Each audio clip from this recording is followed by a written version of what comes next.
জাকাত কি জিনিস, কত বড় গুরুত্ব। আল্লাহু আকবার। আল্লাহ কিন্তু কোরআনের মধ্যে বলেন, ওরে দুনিয়ার মানুষ, এই জাকাত ইসলামের অলঙ্ঘনীয় বিধান। আপনি যদি জাকাত যদি আদায় না করেন, তাহলে আপনাকে জাহান্নামে যেতেই হবে।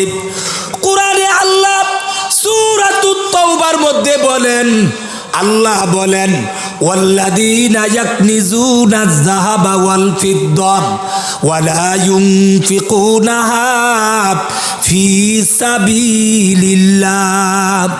আল্লাহ বলেন, ওয়াল্লাযীনা ইয়াকনিজুনাজ যাহাবা ওয়াল ফিদ্দা, যারা স্বর্ণ রূপ অন্য অন্য মালামালকে ইয়াকনিজুনা কুঞ্জবিত করে জমাটবদ্ধ করে রাখে, জমায়া জমায়া রাখে, ওয়ালা ইউনফিকুনাহা ফি সাবিলিল্লাহ। আল্লাহ বলেন, যারা তাদের এই স্বর্ণগুলাকে, ও মা, আপনি যে 5 ভরি 7 ভরি 3 ভরি 2 ভরি স্বর্ণ রূপ্য যে ব্যবহার করছেন, আজকে আলোচনাগুলো শুনেন। ও ভাই, আপনি যে আপনার সম্পদকে কুঞ্জবিত করে রাখছেন, আল্লাহ কি বলতেছেন, যারা স্বর্ণ রূপ্য অন্য অন্য মালামাল জমা করে রাখে, আল্লাহর রাস্তায় খরচ করে না, জাকাত দেয় না, শরীয়তের বিধিবদ্ধ পথের মধ্যে ব্যয় করে না, আল্লাহ বলেন, অগনবী, আপনি তাদেরকে সুসংবাদ দেন। এটা সুসংবাদ না, এটা আপনাকে তাচ্ছিল্য সুরে আল্লাহ বলেছেন, ফাবাশশিরহুম বিআযাবিন আলীম। আল্লাহ বলেন, নবী গো, আপনি তাদেরকে যারা টাকা পয়সা খরচ করে না, জাকাত দেয় না, কুরবানির সময় কুরবানি করে না, যারা কি সদগায়ে ফিতির আদায় করে না, যারা কাফফারাত ওয়াজিব হইলে কাফফারাতগুলি আদায় করে না, যারা মান্নত মানছে মান্নতগুলিকে পুরা করে না, অর্থাৎ শরীয়ত সম্মত বিধিবদ্ধ সম্পদ যেখানে খরচ করার কথা আল্লাহর রাস্তায় ব্যয় করে না, তাদেরকে আপনি জানিয়ে দিন, যন্ত্রণাদায়ক শাস্তির ব্যাপারে সুসংবাদ দেন। আমার ভাইরা, শাস্তি তো আবার শাস্তি। আল্লাহ বলেন, আলিম, যন্ত্রণাদায়ক, বিআযাবিন আলিম, যন্ত্রণাদায়ক শাস্তির সুসংবাদ দেন। কন্যা নাউজুবিল্লাহ। আমার ভাইরা, এই শব্দের ব্যাখ্যা কি? আমি আপনাকে যদি জুতো দিয়ে যদি আমি আঘাত করি, এমনি যদি একটা বেত দিয়া পিঠাই, এটা কিন্তু একটা শাস্তি। কিন্তু আমি যদি আপনাকে শুধু বেত দিয়া আঘাত না করিয়া জুতো দিয়ে আঘাত করি, সাথে যদি ময়লা পায়খানা মেখে আঘাত করি, তাহলে এইটাও শাস্তি। আর শুধুমাত্র বেত দিয়া আঘাত করা, সেটাও শাস্তি। আগেরটা হলো বেতের দ্বারা আঘাত করা, এটা হলো শাস্তি। আর জুতা দিয়ে পায়খানা মেখে আঘাত করা, এটা শুধু শাস্তি না, এটা হলো অপমানজনক যন্ত্রণাদায়ক শাস্তি। কথা ঠিক না বে ঠিক? আল্লাহ বলেন, বান্দারে, যারা জাকাত আদায় করো না, তাদেরকে শুধু আমি শাস্তি দেব না, শাস্তিটা হবে যন্ত্রণাদায়ক শাস্তি। তার ধরনটা কেমন হবে আল্লাহ পরবর্তী অংশে বলে দিয়েছেন, ইয়াউমা ইউহমা আলাইহা ফি নারি জাহান্নাম। আল্লাহ বলেন, স্মরণ করো সেই সময়ের কথা। ও কৃষ্ণনগরের নারী পুরুষ, স্মরণ করো। আল্লাহ বলবেন, তুমি লক্ষ্য করো ওই সময়ের কথা, যে সময়ে তুমি যে মালামালগুলি জমা করেছো, ইয়াউমা ইউহমা আলাইহা ফি নারি জাহান্নাম, জাহান্নামের মধ্যে তোমার মালামালগুলিকে ইয়াউমা ইউহমা, সেদিন প্রজ্বলিত করবে, আগুন দ্বারা পোড়াবে, এমনভাবে পোড়াবে ওই মালগুলি তোমার সামনে পুরায় আনবে। আনার পরে আল্লাহ বলেছেন ফাতুকুয়া বিহা জিবাহুহুম ওয়া জুনুবুহুম ওয়া জুহুরুহুম, তিনটা শব্দ আল্লাহ বলেছেন। তোমার এই মালগুলি, অপর হাদিসে আল্লাহর নবী বলেন এইগুলাকে আগুন দ্বারা পুরায়া, এইগুলাকে আগুন দ্বারা পুরাবে। ফাতুকুয়া বিহা জিবাহুহুম, বিহা মানে ওই পুরাকৃত মালামালগুলো দিয়ে, তুকুয়া জিবাহুহুম তোমার কপালের মধ্যে সেকা দেওয়া হবে, দাগ দেওয়া হবে। ও জুনুবুহুম তোমার পার্শ্ব দেশগুলার মধ্যে, তোমার কাদের মধ্যে সেকা দেওয়া হবে, সিল দেওয়া হবে। ও জুহুরুহুম তোমার পৃষ্ঠ দেশের মধ্যে সেকা দেওয়া হবে। তাফসীরের কিতাবে উল্লেখ করা হয়েছে কেন তিনটা অঙ্গের কথা আল্লাহ বললেন। তার জবাবে উল্লেখ করা হয়েছে মানুষ যখন যাকাতের কথা বলে, যাকাত দিতে চাই না, মালের প্রতি তার লোভ, যখন সে যাকাতের কথাটা শুনে দিতে চাই না, সে তার ভ্রু কুঞ্চিত করে, কপালের চামড়াটা বিরক্তর সুরে একটু বলে ফেলে, ভ্রু কুঞ্চিত করে। আল্লাহ বলেন কেন চামড়াটা বলে ফেললো, বিরক্ত ভূত সে প্রকাশ করলো, এই জন্য তার কপালে তার মাল দ্বারা দাগ দেওয়া হবে। কন্যা নাউজুবিল্লাহ। অনেকে আবার দেখা যায় গরিবে তার মাল চাইতে আসলে টাকা দেই না, সম্পদ দেই না, দেখা যায় এদিক সেদিক সে পার্শ্ব কাটে। আল্লাহ বলেন কেন তুমি পার্শ্ব কাটলে, হয়তো তুমি ডানে যাও নতুবা তুমি বামে যাও, এই জন্য ডানে যেহেতু যাইবা ডানে সেকা দেওয়া হবে, বামে যেহেতু যাইবা বামে সেকা দেওয়া হবে। আল্লাহ বলেন অনেকে আরো দেখা যায় ওই লোকটাকে পিঠ দিয়ে পিছন দিয়ে তাকে ফেলে চলে যায় বিরক্ত ভাব হইয়া। আল্লাহ বলেন কেন পিঠ দিয়ে চলে গেলে তোমার পিঠের মধ্যেও সেকা দেওয়া হবে। কন্যা নাউজুবিল্লাহ, কোরআনের কথা এগুলো। শুধু তাই না, এবার আল্লাহ বলবেন হাসরের ময়দানে, কিয়ামতের দিবসে আমার এই জমাকৃত মালগুলি আমি কেন হিসাব করে করে যাকাত আদায় করলাম না রে ভাই। এই সম্পদগুলি আল্লাহ বলেন সাপের আকৃতি হবে।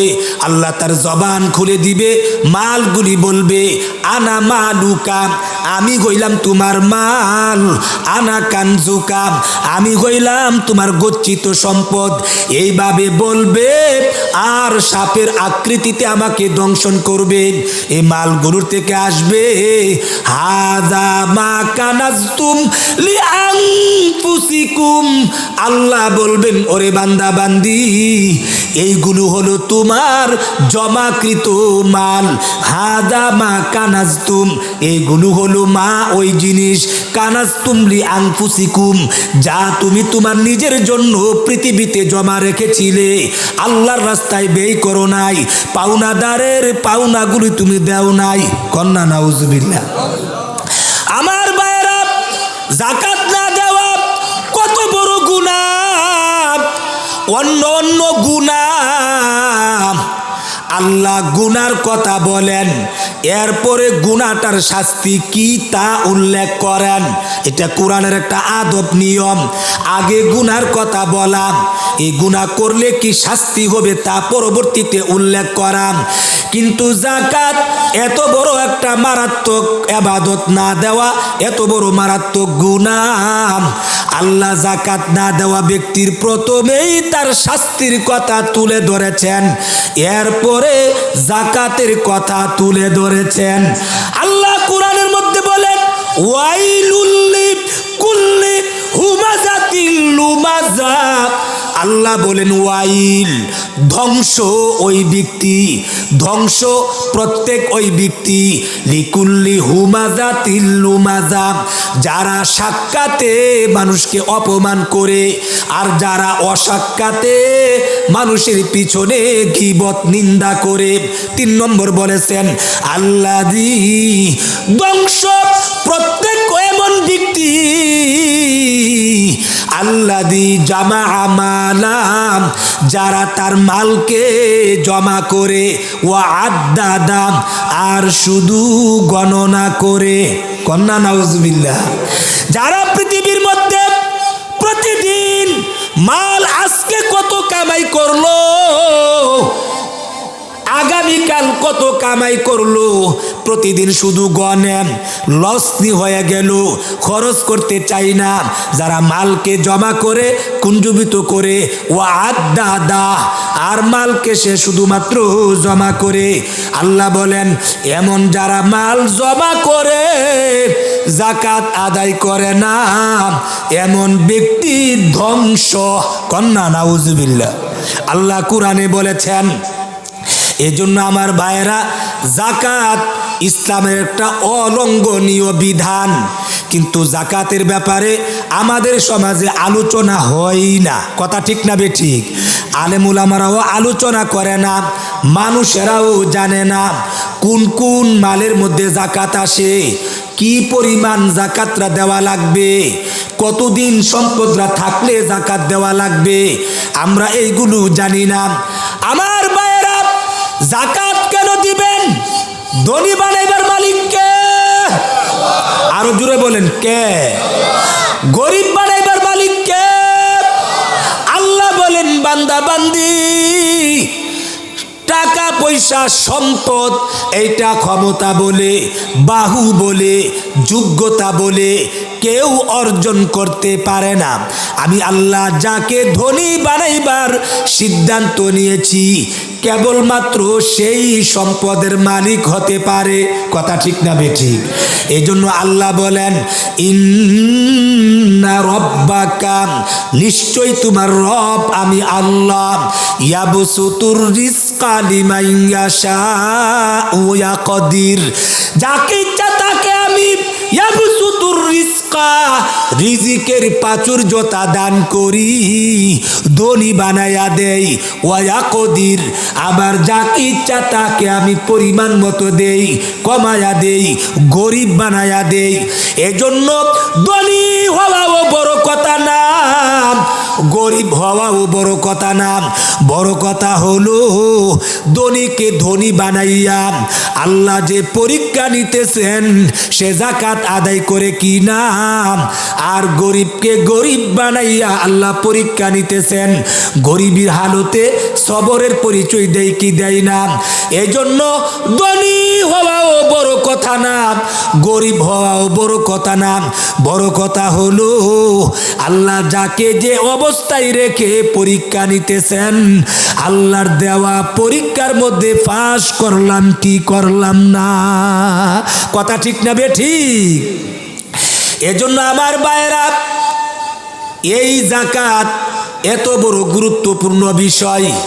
আল্লাহ যেহেতু আমাদেরকে ধনী বানিয়েছেন, এজন্য আমাদের মালের মধ্যে আল্লাহ এই গরিবদের একটা নির্ধারিত অংশ রেখে দিয়েছেন। বলেন ধনী বানাইবার মালিক কে? আরো জোরে বলেন কে? গরিবরে গরিব বানাইবার মালিক কে? আল্লাহ বলেন ওরে বান্দা বান্দি, তোমার পিতার ঘরে তোমরা ভাই বোন জন্মগ্রহণ করেছো, তোমার একটা ছোট 1 বছরের বোন যদি রেখে তোমার বাবা মারা যায়, খেয়াল করে শুনবেন, আল্লাহ বলেন আমি আল্লাহর বিধান হলো মিরাসি সূত্রে। আমার একটা বিধান হলো তোমার সম্পদের মধ্যে তুমিও, তোমার বাবার সম্পদের মধ্যে তুমি ভাইও পাবে, তোমার বোনও পাবে, তবে নিয়ম হলো তোমার অংশ হবে বোনের ডাবল, অর্থাৎ 3 টাকা হলে তুমি পাইবা 2 টাকা, বোন পাবে 1 টাকা, মেয়ের ডাবল ভাইয়েরা পাবে। আল্লাহ বুঝাইয়া দিলেন তুমি যদি তোমার বাবার প্রত্যেক সম্পত্তি তোমার বোনের অংশ মেরে দাও, এটা যেমন তুমি বোনের অংশ মেরে দিয়েছো, বান্দার হক মেরে দিয়েছো, আল্লাহর কাছে জবাব দিতে হবে। ঠিক তেমনি ভাবে আল্লাহ বলেন ধনী রে তোমাকে আমি ধনী বানাইলাম, গরিব রে তো আমি গরিব বানাইছি। কারণ মানুষ ইচ্ছা করে ধনী হতে পারে না, নাকি পারে? পৃথিবীতে কত মানুষ হাড় ভাঙ্গা পরিশ্রম করে হাটে মাঠে কাজ করে বিভিন্ন কলা কৌশল তদবির অন্বেষণ করে চেষ্টা করে একটু টাকার নাগাল নিয়ে পায়, কিন্তু হাজারো চেষ্টা করে কিন্তু ভাগ্যের চাকা ঘুরে না, এমন প্রমাণ আছে নাকি নাই? আমার ভাইয়েরা, আল্লাহ বুঝিয়ে দিলেন, ও ধনী, তোমাকে আমি ধনী বানাইলাম, গরিব রে গরিব বানাইলাম, তবে তোমাকে ধনী বানাইয়া তোমার মালের মধ্যে আমি আল্লাহ এই গরিবদের একটা নির্ধারিত অংশ রেখে দিয়েছি। কন্যা সুবহানাল্লাহ। ভাই যেমন বোনের অংশ মেরে দিলে বান্দার হক মেরে দেওয়া হয়, হারাম খাই আল্লাহর কাছে জবাব দিতে হবে, ঠিক তেমনি ভাবে ওরে ধনী, তুমি যদি গরিবের পাওনা গরিবদেরকে না বুঝিয়ে দিয়ে একা একা খেয়ে ফেলো, তাহলে তুমিও গরিবের অংশ মেরে দেওয়ার কারণে বান্দার হক মেরে দিয়েছো, আল্লাহর আদালতে জবাব দিতে হবে। ঠিক না বেঠিক? এই কথা আমার না, আল্লাহ কোরআনের মধ্যে বলেছেন, ওয়াফি আমওয়ালিহিম হাক্কুল লিসাইলি ওয়াল মাহরুম। আল্লাহ বলেন, ওয়াফি আমওয়ালিহিম, ধনীদের মালের মধ্যে, ধনীদের সম্পদের মধ্যে গরিবদের একটা নির্ধারিত হক অংশ, বঞ্চিতদের একটা, সোয়ালকারীদের নির্ধারিত একটা অংশ আমি আল্লাহ রেখে দিয়েছি। কন্যা সুবহানাল্লাহ। আল্লাহ কোরআনের মধ্যে বলেন, ধনীদের মালের মধ্যে, বড় লোকের সম্পদের মধ্যে গরিবের একটা নির্ধারিত অংশ আমি আল্লাহ রেখে দিয়েছি। অতএব ধনীরা হলো দেনাদার, গরিবরা হলো পাওনাদার। বলেন, গরিবরা কি? আরো জোরে বলেন, কি? গরিবরা হইল পাওনাদার, ধনী যারা তারা হলো দেনাদার। মনে রাখবেন, জেনে রাখবেন, আমার কাছে যদি কোনো ব্যক্তি 10,000 টাকা নেয় করজায় হাসানা বাবদ, আমি হইলাম পাওনাদার, তিনি হইলেন দেনাদার। অতএব আমার পাওনা আমি বুঝিয়ে পাওয়া, এটা আমার অধিকার, তিনি সময় মতে আমার টাকা দিয়ে দেওয়া, এটা হলো ওনার দায়িত্ব, কর্তব্য, ওনার এটা আদায় করতেই হবে। আমার ভাইরা, ধনী তারা হলো দেনাদার, গরিব যারা তারা হলো পাওনাদার। পাওনাদারের পাওনা যতক্ষণ পর্যন্ত আপনি বুঝিয়ে না দিবেন, ততক্ষণ পর্যন্ত আপনি কোনো দিন ওই পাওনাদারের ঋণ থেকে মুক্ত হতে পারবেন না। কন্যা সুবহানাল্লাহ। আমার ভাইরা, কি রকম পরিমাণ কোন কোন সম্পদের মধ্যে জাকাত কার উপরে ফরজ, একটু খেয়াল করে শুনুন। জাকাত কার উপরে ফরজ?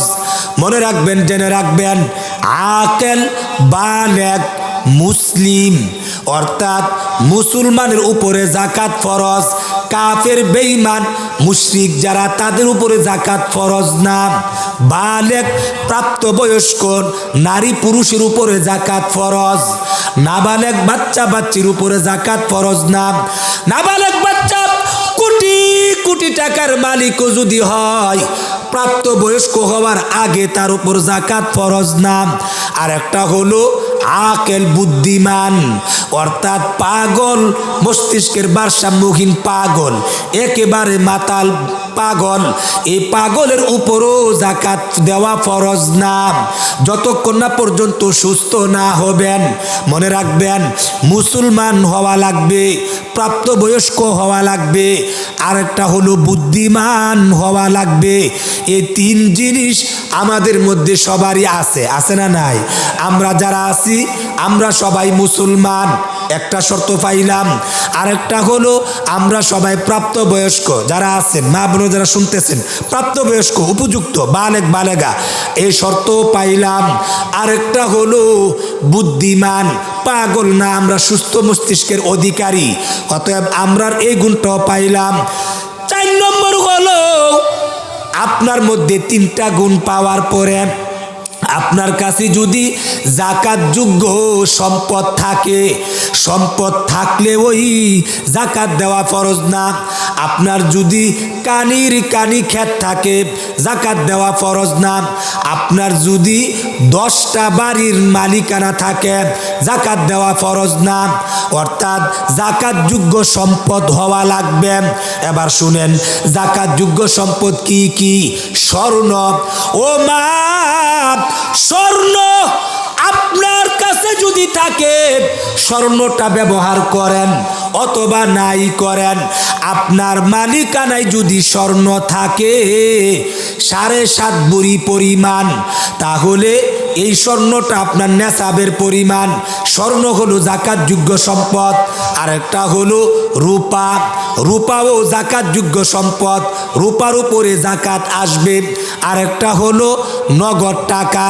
নগদের ব্যাখ্যা হলো আপনার ঘরের মধ্যে ক্যাশ টেবিলে, আপনার ড্রয়ারে আলমারিতে 10, 5, 20 হাজার টাকা আছে, অথবা ব্যাংকে চলতি মেয়াদি দীর্ঘমেয়াদী সঞ্চয় জমা আছে, অথবা ভবিষ্যৎ পরিকল্পনা করার জন্য হজ করবেন, বাড়ি বানাবেন, অথবা অন্য কোনো একটা কাজ করবেন, বিয়ে শাদী করবেন, এই উদ্দেশ্যে আপনি টাকা জমা করছেন, এইগুলো আপনার নগদ টাকা।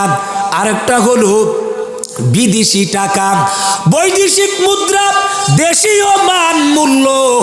আপনার কাছে মনে করেন সৌদির 5টা রিয়াল আছে 1000 টাকার, ওইটাকে বাংলাদেশে পরিবর্তন করলে যেই টাকাটা আসবে ভ্যালু মান ওইটার টাকা, এইগুলাকে বলা হয় নগদ টাকা। কি বলা হয়? নগদ টাকা। এইগুলোরও যাকাত আসবে, এইগুলো যাকাত যোগ্য সম্পদ। আরেকটা হলো নগদায়ন যোগ্য টাকা। নগদায়ন যোগ্য বলতে ব্যাংকে লকারে আপনি যে গচ্ছিত মাল রেখেছেন, ওই যে আমানত হিসাবে জমা দিয়েছেন, ওইটার ভ্যালু মান। অনেকে ব্যাংকে লকারে স্বর্ণ ইত্যাদি জমা দিয়ে টাকা আনে না, এই স্বর্ণের ভ্যালু মানটা এইটার স্বর্ণটার উপরে যাকাত দিতে হবে। ঠিক তেমনি ভাবে ট্রেজারি বিল, বিভিন্ন বিল ইত্যাদির উপরে টাকা আসবে। অথবা আপনি যদি কোনো প্রভিডেন্ট ফান্ড থাকে, সরকারি চাকরি করেন, ওই প্রভিডেন্ট ফান্ডের মধ্যে যে আপনার টাকা আছে ওইগুলার মধ্যে আপনার কি যাকাত আসবে। এমনইভাবে প্রাপ্য যে ঋণ আছে আপনি কারো কাছে পাবেন, আপনি চাকরি করেছেন 5 মাসের বেতন বাকি, ওইটারও আপনার যাকাত দিতে হবে। অথবা কোনো একটা বিক্রি করেছেন, টাকাটা বকেয়া রয়ে গেছে, টাকা দিবে বলতেছেন, ওইটাও আপনার যাকাত যোগ্য সম্পদ, যাকাত দিতে হবে। ঠিক তেমনি ভাবে আপনি মনে করেন আপনি এরকম পাওনা যত ঋণ আছে ওইগুলাও আসবে। আরেকটা হলো লাভে বিক্রি করার উদ্দেশ্যে, কথাগুলো বুঝছেন, মাসলা ভিত্তিক ওয়াজ করতেছি। লাভে বিক্রি করার উদ্দেশ্যে যা যা ক্রয় করেছেন, লাভে বিক্রি করার উদ্দেশ্যে যা যা ক্রয় করেছেন, এইগুলিও আপনার ভ্যালু মানটা আপনার হিসাবের মধ্যে আসবে। অর্থাৎ আপনি যদি জমি ক্রয় করেন, ফ্ল্যাট ক্রয় করেন, আলু ধান চাল ক্রয় করেন, লাভে বিক্রি করার উদ্দেশ্যে যা যা ক্রয় করবেন, ব্যবসায়িক যত পণ্য, যেমন একটা দোকানের মধ্যে যে মালামালগুলি দোকানদাররা রাখেন, এইগুলো তিনি লাভে বিক্রি করবেন, এই জন্যই মালামালটা উঠাইছেন। তাহলে এইটার যে একটা ভ্যালু মান, চাউল কত মন আছে এটার মূল্যমান কত, ডাল কত কেজি আছে এর মূল্যমান কত, সাবান কতটা আছে, প্রত্যেকটা সাবানের দাম কত, টোটাল সাবানগুলোর মূল্যমান কত। অর্থাৎ লাভে বিক্রি করার উদ্দেশ্যে যা যা ক্রয় করা হয়েছে ওই সবগুলির ভ্যালু মানটাও যাকাত যোগ্য সম্পদ। আমি বুঝাইতে চাইলাম জাকাতযোগ্য সম্পদ, সব সম্পদের জাকাত দিতে হয় না, 6 আইটেমের সম্পদের জাকাত দেওয়া লাগে। এবার শুনেন 6 আইটেম কি? স্বর্ণর জাকাত দেওয়া লাগবে, রূপার জাকাত দেওয়া লাগবে, নগদ টাকার জাকাত দেওয়া লাগবে, নগদায়ন যোগ্য টাকা যেগুলো ওইগুলার জাকাত দেওয়া লাগবে, প্রাপ্য ঋণ এটার জাকাত দেওয়া লাগবে, আর ব্যবসায়িক পণ্য ব্যবসার যে মালামাল এর উপরে জাকাত দেওয়া লাগবে। বলতে পারেন হুজুর 6টা আইটেমের মাল যদি কারো মালিকানা সত্ত্বে থাকে এইগুলোর মধ্যে হিসাব করে জাকাত দিবে কতটুক পরিমাণ এই মালগুলি থাকলে? নেসাবের পরিমাণ থাকলে। নেসাবটা কতটুকু? শরীয়তের নির্ধারণটা কতটুকু? 52.5 ভরি রূপার ভ্যালুমান, অর্থাৎ আজকে কৃষ্ণনগর বাজারে 52.5 ভরি রূপা ক্রয় করতে গেলে যেই টাকাটা লাগবে, কথার কথা 1000 টাকা বড়ি যদি রূপা হয়, 52.5 ভরি রূপার দাম 52,500 টাকা। অতএব যদি আপনার কাছে এই জাকাতযোগ্য সম্পদ প্রত্যেকটাই যদি আলাদা আলাদাভাবে নেসাব পরিমাণ হয়, যদি স্বর্ণ হয় তাহলে 7.5 ভরি হতে হবে, রূপ্য যদি হয় 52.5 ভরি হতে হবে, বাকি অন্য অন্য মাল যদি হয় রূপার মূল্যমানে হতে হবে। সবগুলি যদি অল্প অল্প হয় তাহলে সবগুলোকে মিলাইয়া 52.5 ভরি রূপার ভ্যালুমানের পরিমাণ যদি হয় আপনি ধনী। আল্লাহ কোরআনে বলেছেন, বলেন সুবহানাল্লাহ। উদাহরণ দিলে বুঝবেন, কিভাবে বললে বুঝবেন? যেমন আপনার আছে 1 ভরি স্বর্ণ, তাহলে শুধু স্বর্ণের উপরে নেসাব হয় না, 1 ভরি স্বর্ণের ভ্যালুমান মনে করেন 1 লাখ টাকা, আর রূপা আছে 7 ভরি, 7 ভরি স্বর্ণের দাম মনে করেন 7,000 টাকা, হইল 1,07,000 টাকা। আর আপনার কাছে নগদ টাকা আছে ব্যাংকে অথবা ডয়ারে, আলমারিতে, কোনো না কোনোভাবে সমিতিতে, বিভিন্ন জায়গাতে জমাকৃত, এরকম ব্যাংকে অথবা বাড়ি বানাবেন, বিয়ে করবেন, ঘর করবেন, এই কারণে জমায়ে রাখছেন, এরকম জমানো নগদ টাকা পয়সা কোনো না কোনো জায়গার মধ্যে আপনার টাকা জমায়া রাখছেন আছে, এটা মনে করেন ধরেন 2 লাখ টাকা, তাহলে এই 2 লাখ টাকা জমলো। তাহলে আবার দেখবেন আপনার কাছে নগদায়ন যোগ্য টাকা আসেনি, অর্থাৎ বিদেশি কোনো টাকা আসেনি। যদি দেখেন যে ইরাকের টাকা আছে, সৌদি আরবের টাকা আছে, আমেরিকার ডলার আছে, এটা ভাঙ্গাইলে বাংলাদেশে হুন্ডির মধ্যে বর্তমান বাঙালি টাকায় কত ভ্যালুমান, এই টাকাটাও কি এর মধ্যে অ্যাড হবে। আপনি ব্যাংকে লকারে গচ্ছিত সম্পদের ভ্যালুমান অ্যাড হবে। প্রাপ্য ঋণ, আপনি গাছ বিক্রি করছেন, আমজাম কলা কাঁঠাল বিক্রি করছেন, জমি বিক্রি করছেন, অথবা কোনো একটা জিনিস বিক্রি করছেন, ওই বিক্রিত টাকাটা এখনো পান নাই, পাওনা টাকা কত, কার কাছে কত পাইবেন ওইটারও হিসাব করবেন। দেখা গেছে 1 লাখ টাকা পাইবেন, এটাও হিসাব করবেন। এরপরে লাভে বিক্রি করার উদ্দেশ্যে কি কি দোকানের মধ্যে আছে বাড়িতে, ওইটার মূল্যমানটা হিসাব করবেন। মনে করেন 3 লাখ টাকার ব্যবসায়িক মালামাল আছে দোকানে, এই সবগুলো মিলায়া দেখা গেল আপনার সবগুলোর ভ্যালুমান টাকার পরিমাণ হচ্ছে মনে করেন 8 লাখ টাকা। এখন বুঝে থাকলে বলুন, 52.5 ভরি রূপার দাম 52,500 টাকা। এটা হলো শরীয়তের একটা পরিমাণ, মেকদার, নির্ধারিত সীমানা, এর উপরে হইলে আপনি ধনী। এখন 8 লাখ টাকার সম্পদ আপনার মধ্যে আছে, 52.5 ভরির কম না বেশি? বোঝা গেল আপনি গরিব না ধনী? ধনী। আল্লাহ বলেন, বান্দা এইরকম জাকাতযোগ্য সম্পদগুলি যদি নেসাবের অতিরিক্ত তোমার কাছে থাকে, কতদিন পর্যন্ত থাকবে? আল্লাহ কোরআনের মধ্যে বলেন, 1 বছর পরিমাণ যদি তোমার কাছে থাকে, অর্থাৎ এই রমজানেও হিসাব করে দেখলাম নেসাবের অতিরিক্ত মাল আল্লাহ তোমাকে দিয়েছেন, আবার পরবর্তী রমজানেও তুমি হিসাব করে দেখছো নেসাবের উপরেই তোমার সম্পদ রয়েছে, বোঝা গেল 1 বছর তোমার মধ্যে সম্পদরা আবর্তিত হয়েছে, তুমি ধনী। আরেকটা শর্ত হলো এবার তোমার 1 বছর মালটা তোমার মধ্যে আছে, যাকাতযোগ্য সম্পদও তোমার কাছে আছে, নেসাবের অতিরিক্তও আছে, এরপরও যাকাত দেওয়া লাগবে না। আল্লাহ বলেন, ওরে বান্দা বান্দি, এই মালগুলি তোমার মৌলিক প্রয়োজনের অতিরিক্ত হওয়া লাগবে। অর্থাৎ তোমার টাকা আছে 8 লক্ষ টাকা, কিন্তু টাকাটার বড় প্রয়োজন, যাকাত দিলে তুমি প্রয়োজন ফুরাবে কেমনে? আল্লাহ বলেন যাকাত দেওয়া লাগবে না। মৌলিক প্রয়োজন বলতে কি? ও বাবা ভাইরা খেয়াল করে শুনুন। মনে করেন আপনার বাড়ি আগুনে পুড়ে ছারখার হয়ে গেছে, নদীর পাড়ে বাড়ি ছিল, নদী ভেঙে বাড়ি নিয়ে গেছে, এখন আপনার একটা ঘর দরকার, মাথা গুজার মতো একটা বাড়ি ঘরের দরকার, অথবা আপনি ভীষণ রোগাক্রান্ত, দেশের চিকিৎসা হচ্ছে না, বিরাট বড় ক্যান্সার হয়ে গেল, রোগাক্রান্ত হয়ে গেলেন, লক্ষ লক্ষ টাকার প্রয়োজন, কিন্তু টাকা আছে বটে, কিন্তু মৌলিক প্রয়োজনের অতিরিক্ত না।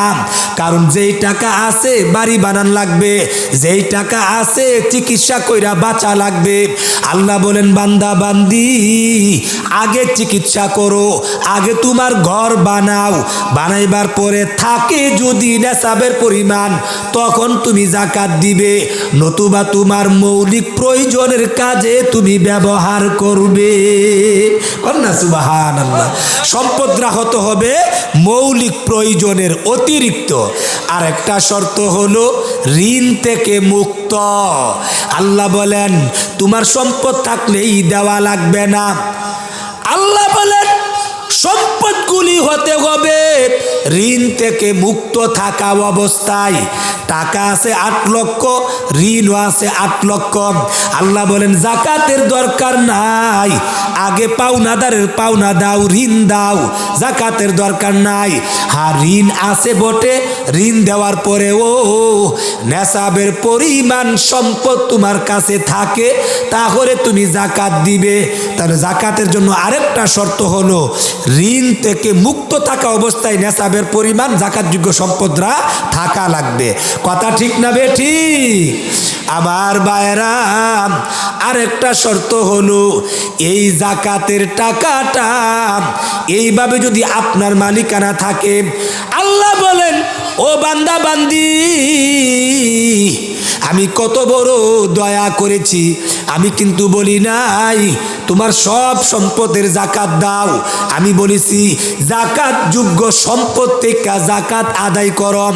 আমি কিন্তু বলি নাই যাকাত যোগ্য সম্পদ সবটাই দিয়ে দাও। আমি বলেছি এই সম্পদরা যদি 1 বছর পরিমাণ তোমার মালিকানা থাকে তখন তুমি যাকাত দাও। আমি এই কথা বলি নাই তুমি যে যাকাত দিবা, ঋণ থাকলেও দিতে হবে। আল্লাহ বলেন আগে ঋণ দাও, থাকলে যাকাত দিবা। এরপরে আল্লাহ বলেন আমি বলি নাই টাকা আছে সম্পদ আছে দিয়া দাও, আমি বলেছি তোমার মৌলিক প্রয়োজনের অতিরিক্ত হিসাবে থাকলে তুমি দিবে। আল্লাহ বলেন প্রয়োজনের অতিরিক্ত সবটা দিতে বলি নাই। আল্লাহ বলেন 40 ভাগের 1 ভাগ, অর্থাৎ তোমার কাছে যদি 100 টাকা থাকে, আমি আল্লাহ বলেছি তুমি 97.5 টাকা কুলু তুমি খাও, ওয়াশরাবু তুমি পান করো, ওয়ালা তুসরিফু তুমি অপচয় করিও না। আর 2.5 টাকা মাত্র গরিবের পাওনা, তাদেরটা তাদেরকে বুঝিয়ে দাও। ওরে কৃষ্ণনগরের নারী পুরুষ শুনো, আল্লাহ বলেন যদি তোমার যদি 1000 টাকা থাকে, কারণ সবাই তো সমান না, কারো বেশি কারো কম থাকতে পারে, তোমার যদি 1000 টাকা থাকে তাহলে 25 টাকা মাত্র গরিবদেরকে দিবা। এটা তোমার না, তোমার নাম গরিবের টাকা, এটা আমি আল্লাহ তোমার মালের মধ্যে রেখে দিয়েছি। ওরা হইল তোমার কাছে পাওনাদার, তুমি হইলা দেনাদার, তুমি পাওনাদারের পাওনাটা দিয়ে দাও। 25 টাকা গরিবের পাওনা, আর 975 টাকা এটা হলো তোমার নিজস্ব মালিকানা। এটা তুমি খাও পান করো, তবে অপচয় করিও না। তোমার কাছে যদি 1 থাকে, আল্লাহ বলেন ওরে বান্দা বান্দি 1 লক্ষ টাকার মধ্যে 2,500 টাকা এটা হলো গরিবের পাওনা, আর 97,500 টাকা এটা তোমারই মালিকানা। তুমি খাও, তুমি পান করো, তবে অপচয় করিও না। তোমার কাছে যদি 1 কোটি টাকা সম্পদ, যাকাতযোগ্য সম্পদ থাকে, আমি আল্লাহ বলেছি মাত্র 2.5 লক্ষ টাকা গরিবের পাওনা, বাড়ি বাকি 97.5 লক্ষ টাকা এটা তোমারই মালিকানা। তুমি খাও, তুমি পান করো, তবে অপচয় করিও না। কন্যা সুবহানাল্লাহ। এখন বুঝে থাকলে বলুন, 1 কোটি টাকার মধ্যে 100 লক্ষ টাকার মধ্যে 100 লক্ষ টাকার যাকাতযোগ্য সম্পদের মধ্যে আল্লাহ বলছেন বান্দারে মাত্র 2.5 লাখ টাকা এটা গরিবরে দিয়া দাও, বাকিগুলো তুমি বক্ষণ করো। তোমার কাছে যদি 1 লক্ষ টাকা থাকে তাহলে মাত্র 2,500 টাকা গরিবরে দিয়া দাও, বাকি 97,500 টাকা তুমি বক্ষণ করো। তোমার কাছে যদি 1,000 টাকা থাকে মাত্র 25 টাকা গরিবরে দিয়া দাও, আর বাকি 975 টাকা তুমি বক্ষণ করো। তোমার কাছে যদি 100 টাকা মাত্র থাকে, কথার কথা 2.5 টাকা গরিবরে দিয়া দাও, বাকি 97.5 টাকা তুমি বক্ষণ করো। তোমার কাছে যদি শুধু 40 টাকা থাকে তাহলে 40-এর মধ্যে মাত্র 1 টাকা গরিবরে দিয়া দাও, বাকি 39 টাকা তুমি একাই বক্ষণ করো। কন্যা সুবহানাল্লাহ। আল্লাহ কি কঠিন কথা বলছে, কথাটা একেবারে সহজ। আমরা মানি না, আমরা মানি না, একেবারে সহজ। আমার ভাইয়েরা শুধু তাই না, আল্লাহু আকবার, এই যে যাকাতযোগ্য সম্পদ আমি যে দিচ্ছি না, না দেওয়ার কারণে কি হচ্ছে একটু লক্ষ্য করে দেখুন। আল্লাহু আকবার। আল্লাহ বলেন যতক্ষণ পর্যন্ত তুমি যাকাত না দিবে ততক্ষণ পর্যন্ত তোমার মালামালগুলি পবিত্র হবে না। কন্যা নাউজুবিল্লাহ। যাকাত দিলে তোমার মালগুলি পবিত্র হবে। যতক্ষণ পর্যন্ত তুমি যাকাত না দিবে ততক্ষণ পর্যন্ত তোমার মালগুলি পবিত্র হবে না। অর্থাৎ তোমার যাকাতযোগ্য সম্পদ থেকে যাকাতের মালামালগুলিকে তুমি হিসাব করে করে যাকাতের নিয়তে আলাদা যতক্ষণ না করবে ততক্ষণ পর্যন্ত তোমার এই বাকি মালগুলি পবিত্র হবে না, বাকি মালগুলি তোমার জন্য হালাল হবে না। কন্যা নাউজুবিল্লাহ। তাহলে আমার ভাইয়েরা, আপনার বাড়ি, আপনার গাড়ি, আপনার ধান চাল খেত খামার, আপনার খাবার দাবার পোশাক আশাক সবগুলি পবিত্র করতে গেলে, আপনার জন্য ব্যবহার হালাল করতে গেলে আপনার বাকিগুলো থেকে যাকাত আদায় করিয়া আলাদা করতে হবে। আপনি যদি যাকাতের সম্পদ আলাদা না করিয়া গরিবদেরটা গরিবদেরকে না দেন, আপনার নিজের মালের সাথে একাকার মেশাকার করিয়া মিলাইয়া যদি খেয়ে ফেলেন, আল্লাহ বলেন তুমি হারাম খাইলে। এবার আল্লাহ বলেন এই যাকাতের মাল না দিয়ে আপনি যদি একাকার মেশাকার করে খান, আপনি যে যাকাত দিচ্ছেন না, নিজের সম্পদের সাথে মিলায়া খাচ্ছেন, গরিবদের পাওনাটা গরিবদেরকে দেন নাই, ক্ষতিটা কি হলো?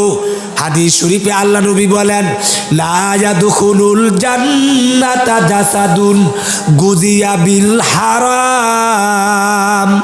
আল্লাহ বলেন হারাম দ্বারা লালিত পালিত শরীর আল্লাহর তৈরি জান্নাতে যাবে না। কন্যা নাউজুবিল্লাহ। আপনি ভাবতেছেন আপনার জমিনের দান, আপনার টাকা পয়সা আপনি খাচ্ছেন না, আল্লাহ বলতেছেন তোমার এই ধনী হওয়ার কারণে, গরিবদের পাওনাটা আলাদা না করার কারণে, একাকার মেসাকার থাকার কারণে তোমার বাকি হালাল মালগুলিও হারাম রয়ে গেল, বাকি মালগুলাও নাপাক রয়ে গেল। পবিত্র করতে গেলে মালগুলাকে পাওনাদারের পাওনাটা আলাদা করতে হবে, তবে গিয়ে তোমার মাল পবিত্র হবে, হালাল হবে। কিন্তু আলাদা না করিয়া এইভাবে যদি নিজের মনে করিয়া খান, আল্লাহ বলেন হারাম খাইতেছো। আল্লাহ বলেন নাপাক ও পবিত্র মাল তুমি ভক্ষণ করছো। এমন হারাম খাইয়া লালিত পালিত শরীর, রক্ত মাংসে গড়া দেহ আল্লাহর তৈরি জান্নাতের মধ্যে যাবে না। কন্যা নাউজুবিল্লাহ। আল্লাহ পাক কোরআনের মধ্যে বলেন ইয়া আইয়ুহার রুসুলু কুলু মিনাত তাইয়্যিবাতি ওয়া'মালু সালিহা। আল্লাহ বলেন হে রসুল আপনি বলুন, হে উম্মত তোমরা শুনো সবাই, কুলু মিনাত তাইয়্যিবাত, তোমরা পবিত্র মাল ভক্ষণ করো, ওয়া'মালু সালিহা, আর এমত অবস্থায় তুমি নেক আমল করো। কন্যা সুবহানাল্লাহ। এই আয়াতের দ্বারা আল্লাহ বুঝিয়ে দিয়েছেন তুমি পবিত্র মাল ভক্ষণ করো আর পবিত্র মাল খেয়ে খেয়ে নেক আমল করো। এই আয়াতের ব্যাখ্যায় বলা হয়েছে যদি কোনো ব্যক্তি যাকাতের মাল গরিবদেরকে না দিয়া একাকার করে খেয়ে ফেলে, এই মালটা খাইয়া যদি শারীরিক যত আবাদত করে, নামাজ যদি পড়ে, রোজা যদি রাখে, কোরআন তেলাওয়াত করে, জিকির আজকার তসবিহ তাহলিল পাঠ করে, আল্লাহ বলেন কোনো শারীরিক আবাদত আল্লাহর কাছে কবুল হবে না। কন্যা নাউজুবিল্লাহ। 3 নম্বর আল্লাহর নবী বলেছেন ওয়ালা সাদাকাতুম মিন গুলুল। আল্লাহ বলেন যাকাতের মাল থেকে যাকাতের মালটা আলাদা না করিয়া একাকার মেসাকার থাকা অবস্থায় তুমি যদি মালগুলাকে তুমি কি করো, সদকা করো, দান করো, আল্লাহ বলেন এমন মাল থেকে দান করলেও তোমার দানগুলি আল্লাহর কাছে কবুল হবে না। কন্যা নাউজুবিল্লাহ। আল্লাহর নবী অপর হাদিসের মধ্যে বলেছেন তুমি যদি যাকাত না দিয়া এইভাবে যদি তুমি মাল খাও, খাইয়া যদি তুমি দোয়া করো, আল্লাহর কাছে যদি তুমি মঞ্জুর করো, কাবা শরীফের ভিতরে এমন কি লাইলাতুল কদরে যদি দোয়া করো, তোমার দোয়াও আল্লাহর কাছে কবুল হবে না। কন্যা নাউজুবিল্লাহ। আমি বুঝাইতে চাইলাম যাকাত না দিয়ে যদি আপনি যতই শারীরিক আবাদত করেন, ওই মালগুলি খায়ে ওইগুলো আল্লাহর কাছে আবাদত হবে না। যাকাত না দিয়ে আপনি যতই কি ওই মাল থেকে দান খয়রাত করেন, দানগুলাও কবুল হবে না। যাকাত না দিয়ে ওই সম্পদ থেকে খাইয়া যদি লালিত পালিত শরীর গঠন করেন, এই দেহ আল্লাহর তৈরি জান্নাতে যাবে না। যাকাত না দিয়ে ওই মাল খাইয়া যদি আল্লাহর কাছে দোয়া করেন, দোয়াও কি কবুল হবে না। কন্যা নাউজুবিল্লাহ।